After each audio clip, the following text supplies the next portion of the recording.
Testing out some YouTube live recording stuff, but it seems to only have recordings that I have to upload, or it'll upload itself. Dramatic morning light, huh? I love morning light. This is why I usually do my test, but also because nobody's around to see this right now.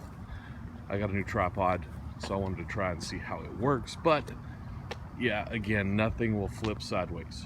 Everything wants to be in this stupid upright mode. I gotta work on that. I'll test that later. But just recording a quick video to, I might as well remind you that our live show tonight at 8 o'clock, it's going to be live with me and Bailey. We call it Hometown East Tennessee. You can find out more about it at hometownjc.com.